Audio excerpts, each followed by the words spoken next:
on any given day, I have 30 people all over the state of Colorado doing everything from flying in helicopters to using explosives to traveling in avalanche terrain to driving on roads at twilight with animals to other things that I probably haven't thought of.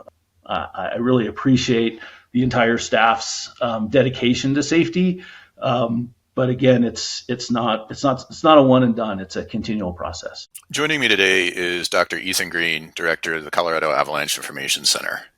Ethan joined the CAIC as director in 2005. He started working in snow and avalanches in 1990, including stints patrolling at Big Sky Ski Resort and forecasting for the Utah Avalanche Information Center. Academically, he studied meteorology, mountain weather, snowdrift formation, snow metamorphism, and microstructure. I started at the CAIC the season before Ethan and have seen and participated the changes over the years. The CAIC has grown from a handful of backcountry and highway forecasters to a very large staff. There's been an evolution of products that we deliver, development of better risk communication, and huge changes in technology. But at the heart of the forecast process is going into the snow to look around. Today, we're going to talk about the process for fieldwork and how that has changed and developed. Ethan, what does worker safety currently entail for the CAIC? Well, thanks, Spencer. Thanks for that introduction. One thing that you didn't mention is that in addition to working together for many years at the CAIC, we also worked together at the Utah Avalanche Forecast Center, although in different offices. A lot of the things I think we're going to talk about, you've participated in really big ways. The work that we do at the center in the field is quite varied. It started out really like probably most people think about avalanche forecasting groups of going out into the field and looking at the snow, documenting avalanche activity, looking at accidents. But it's really gone quite a bit beyond that at this point, in that we both work in a 365-day operation that has people going into the field doing a variety of different tasks in all seasons and in lots of different parts of the Colorado mountains. And I think what we've really tried to do over the years is build a field safety program that allows for the variety of tasks and tries to be as similar throughout different seasons and different tasks so that people can easily participate in it, keep themselves safe, and do the work that we all feel like we need to do. Yeah, looking through our staff manual, there's about 60 pages that handle field safety, or about a quarter of the content in our manual. And the process is the same, but we're covering everything from field work and looking at avalanches to a chainsaw program or tower climbing. It used to be that everybody kind of could do everything, and we're slowly moving away from that, so that some people need additional training, additional certifications to do certain tasks. And so there's a little bit more specialization that is happening in the staff. What does that risk management program currently look like, say, from a 6,000 meter view? So a quick summary of those 60 pages. I think those 60 pages start out with sort of a framing of how we look at field safety and some of the assumptions that we're making. Like the people that are involved in this have a lot of experience operating in mountain environments and operating in different risk management programs, and have some special skills, especially dealing with avalanches. Then I think we outline equipment. So we have certain types of equipment that we're carrying all the time, essentially communication, first aid, some basic avalanche safety equipment if there's snow on the ground, and then it goes into some more specific roles. It talks about the array of PPE that we provide to people. And then it goes into that risk management process, or that daily process around going into the field. And that's essentially outlining, what is the work task? What is the goal of going out into the field? What are we trying to do? How is that going to improve the center's work for either, the next few days or the next few months or a few years or whatever it is. And then identifying what the risks are that we're going to face, what we're going to do to manage our risk in these different scenarios. That might mean, opening and closing terrain, talking about different types of terrain that we're going into, specifying specific routes, could be a lot of different things. And then we review that plan with somebody in the center, another field staff who is not part of the field team. So it doesn't have to be a supervisor. It's rarely me, but some colleague where we can say, essentially go through that same process. This is what I'm doing. This is why I'm doing it. This is how I'm going to go about doing it. Here's the risks that are the hazards that I'm facing, and here's how I'm going to manage the risk to those different hazards. And then by submitting that form, we're essentially checking out into the field. We go about our day. We do have some ways to modify that plan in the field if we need to, although we certainly try to avoid that if possible. We are communicating throughout the day through our inReach devices at a minimum. And then at the end of the day, we come back and, or we check out into the field and then we check in in the afternoon when we come back. We had to struggle with that terminology at times. I still struggle with that terminology. I still struggle with it, obviously, yeah. Looking back through previous forums, I thought it was very interesting to see our evolution from really a focus on avalanche terrain management to a much broader focus on hazard and hazard mitigation. Yeah. I think that is something that you and I have talked about an awful lot over the years, and there has been a big evolution there. Certainly, if you look at the accidents that we've had over the years, there's not that many that involve avalanches. There's some, and of course, avalanches are a significant hazard and a very serious hazard. So those are something that we look at very carefully and think about carefully. But we have way more car accidents than avalanche accidents. And that is, we're avalanche workers, so it's easy to focus on the avalanche bit. But, in 2014, you, Bruce Jameson, and I co-authored a paper, and our estimates would put avalanche workers among the more dangerous of occupations. I'd like to think that avalanche work is something where you're exposed to danger, but hopefully is not a dangerous job. And I think that is a lot of the impotence for this field safety program that we've developed over the years, and for that project that we all worked on, is really trying to understand, how dangerous is the job that we're trying to do. Again, kind of looking back through the forms and how they've changed, there's also increasing emphasis on what we're doing and what we're trying to accomplish.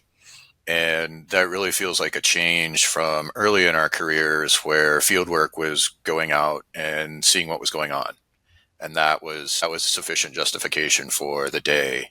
And now we're very much more considered about what we're looking for, what we're trying to do, and how we're going to accomplish that in the snow, as well as our summertime work.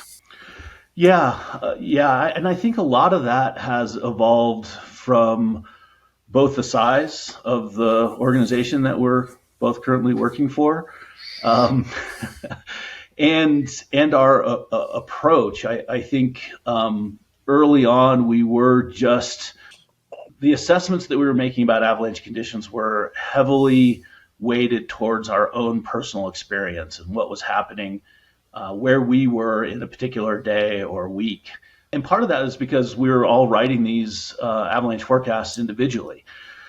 So we had people to talk to, but when you were in the hot seat, you were pretty much there by yourself.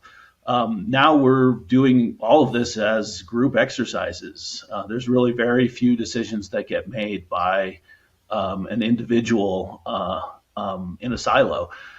And so along with that, we're looking at how everybody's experience and the external data sources that we have come together And we're really focused on evidence of what information is driving us towards different decisions.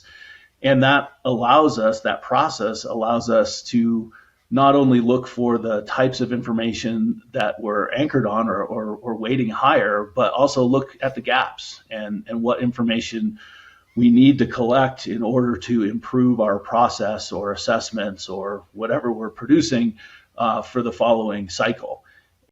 Scott Savage has talked about the change from the mountain ninja to the mountain professional.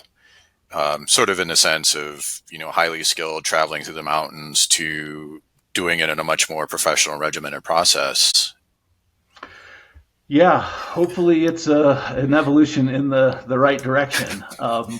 And so we have really tried to do something that provides support and a safety net for people.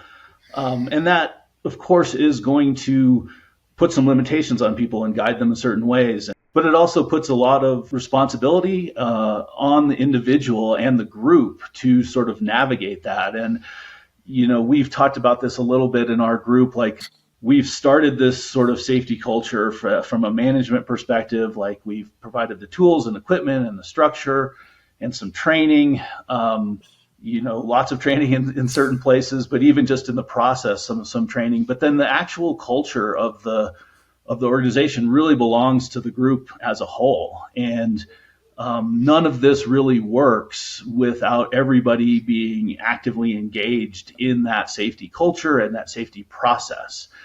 And again, looking back, some of our early training was almost a discussion of, this is what you're doing already. Now we're just putting it on paper with the assumption that everybody was a professional and was considering the hazards before they went out, but we just weren't communicating it in a standardized way. And, early on, I certainly in the middle level, there was a lot of grumbling. More work, big brother, they don't trust us, sort of thing.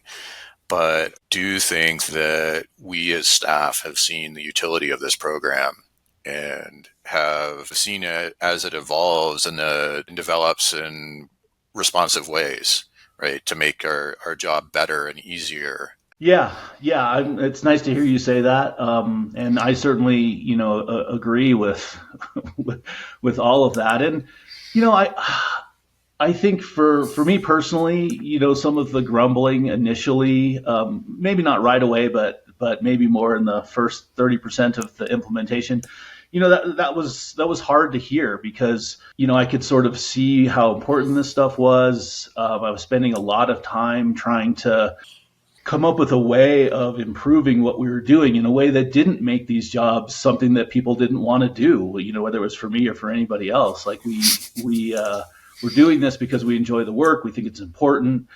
And we don't want to take that part away from this. But I think in retrospect, that the grumbling or, pushback also sort of encouraged and included, people contributing ideas. And so I think that, at the time, I maybe struggled with that stuff more in retrospect. Like, that was all part of the process and important. And people, part of building the group culture experience that's going to lead to people managing their safety effectively, without having to train an army of supervisors to watch over everybody. You need that process. People need to feel like they can voice concern or disagreement or, frustration. Hopefully they're doing it in a professional way, and hopefully, either the managers or the group itself can sort of guide people to take those ideas and put them into something that's productive, that can be discussed and implemented.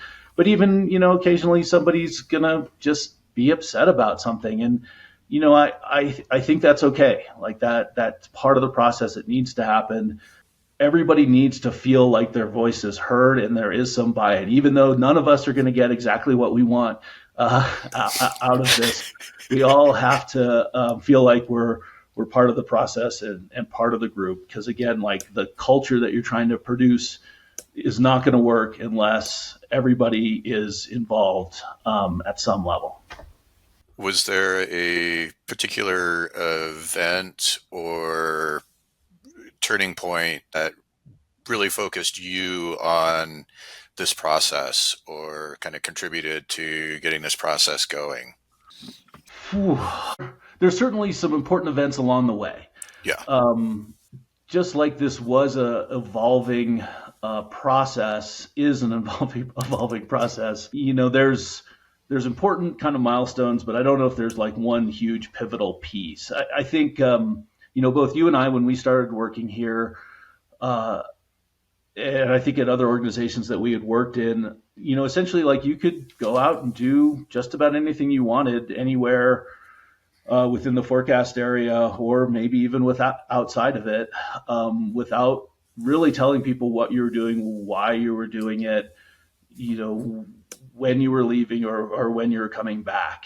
And so we kind of started by instituting a communication system, really basic sort of check in, check out, and using spot devices, I believe, just not to keep track of where people were, but to give them a way of calling for help if something went wrong. Yeah. And then, I was doing some work with Colin Zacharias, and we started talking about, kind of his approach to this at different operations, and eventually that led into us hiring him to do a program review. Colin was great at, he had the experience in multiple different avalanche safety applications to look at what we were doing. He spent 3 years with us visiting different parts of the operation and observing what we're doing, asking people questions, doing interviews, all that sort of thing. And then he and I sort of came together on like, this was sort of how we were going to move from this very simple kind of check in, check out, call for help approach to something that was the infancy, I guess, of where we are now. And then as these different roles that you were talking about, use of explosives, use of helicopters, racks maintenance in the summer, chainsaws, weather station maintenance, as all of that stuff started to build and we started to kind of weave it into this field safety program, that's sort of how we've ended up where we are today. Yeah, I think Colin deserves a lot of credit because I believe we did our first forms coming back from a level 3 class that you and Colin taught. And you and I were sitting in the Salt Lake airport and Google Forms was new and shiny. But it was a way of like collecting this information and putting it somewhere that everybody could look at. I think Colin deserves a lot of credit, for the stuff that you just mentioned. But I think the other part was really kind of getting that idea across to us of this culture and that everybody needed to be involved. And so as he helped us sort of build the program and we implemented it, then a couple years later, he came back and reviewed how people were using it and then helped us build some training to try to help people be more effective reviewers of field safety plans that people were creating. This past winter, we had an opportunity to reevaluate the program. We had an accident with a staff member that made the news. So we not only got to test our field safety program, but we have an opportunity to evaluate, or we have an opportunity to conduct the evaluation that is kind of baked into the program. Do you want to touch really quickly on the circumstances of the accident and then sort of where our evaluation is taking us? The reasonably short description of the accident is that we had a staff member who was out doing field work, operating underneath this field safety program. He was operating by himself, which our plan does allow, and he was caught in an avalanche, a fairly small avalanche, but a reasonably sized hard slab, and was partially buried and pinned up against a tree. So he could breathe. His head was above the snow, but he could not get out of his predicament. It took him a while to get to his inReach device to call for help. That happened just a little bit after his check-in time. So our staff recognized that he did not make it back when he said he was going to be, and it started to look for him, and it actually started an emergency response when his SOS message came in. We were able to get staff to him and begin a rescue as search and rescue showed up and extricated him. But he was in the snow for about 6 hours and suffered some injuries because of the ride and because of the exposure.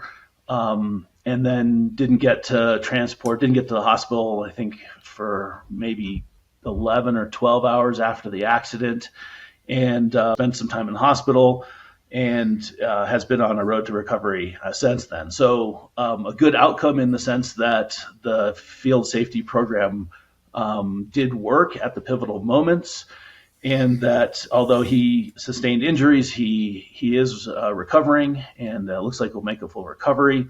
But certainly a place where we can improve what we're doing. Certainly not the outcome that we would like to have, where somebody is stuck in the snow for multiple hours. So we started a review process really immediately after the emergency response was done that involved interviewing the people involved in the emergency response, whether it was from the office as leadership and dispatch or in the field as a first responder.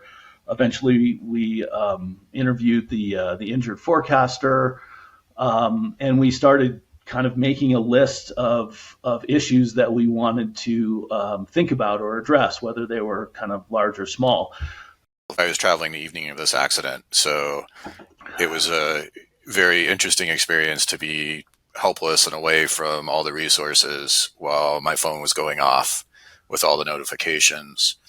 But it was really heartening to see how quickly our program fell into place.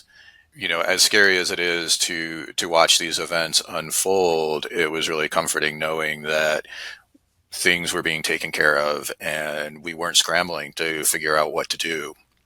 We were able to have staff there with resources they needed and coordinate in a way that I think made us look very good from the response side of things. Yeah, I agree. I was out of the state. I was traveling as well.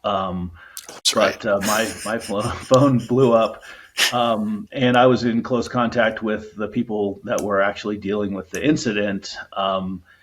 And yeah, I agree. Like the flow went really well. They were very proactive about what they were doing. They were regimented. It was really great to see everybody come together, again, work as a team, which I'm not surprised at because we spend a lot of time doing that and really, encouraging that. But it's always nice to see it in an emergency like this. So there was a lot of really good things that happened in it. I think since the time that I've been here, this is probably in the top 2 serious accidents, with the other one being an inboard detonation of an avalancher that sent a CDOT worker and one of our forecasters to the hospital for extended hospital care. When we've had staff members involved in avalanches before, there is the review process, there is a discussion. We have this framework in place. Yeah, absolutely. Typically we have the people involved write hopefully a short report, just documenting what happened, and then some reflection, and then they review it with supervisor and me, and we sort of, again, talk about what direction we're going to go. And the process is structured so it can handle these big dramatic events like somebody getting caught in an avalanche to the things that I fill out, which tend to be breaking small parts of a snowmobile. We all have our talents. Yes. Where do you see kind of the field safety program going in the future? Well, I think just reinforcing and continue to sort of evaluate and adjust based on that concept of this program that is there to support well-meaning, well-trained, highly experienced staff going into a mountainous environment to do work. Kind of a general or a more general question from Bruce are suggestions or challenges that you can see for other operations trying to implement either a similar process or implement the change towards a more comprehensive safety plan. I think one of the important things to do is to really kind of step back from where you are in whatever trajectory along the field safety path, and think about where you are, but where you want to go. Dave Hamry, did some work with us a few years ago, and we were driving around the state, kind of looking at things and talking to things. And one of the things that he talked about was that any sort of cultural change you're going to make, any sort of operational change that involves, people buying in and changing their behavior. He said that those types of organizational changes take 5 years. And so I've sort of referred to it as the Hamry 5-year rule at this point, because we sort of looked back at different things that we were doing. And we were like, you know what, he's right. Like, it takes 5 years, and you really need to empower people to see the value in those changes and implement those changes, because without their buy-in, it's just not going to be very effective. Anything else? I think we have a great staff right now, and I think that they have really made this safety program work and continue to refine it. And I have, a huge amount of confidence in the things that they're doing. I know as staff, we may not always express it, but having that care and concern from the top is really important, and having a process in place that allows us to do our jobs with the flexibility is really important. Great. Well, thanks for saying that. I hope that we continue to move on that path and keep this a place that everybody can do the work that they want to do, and do it in a way that is satisfying to them and also achieves our agency's mission.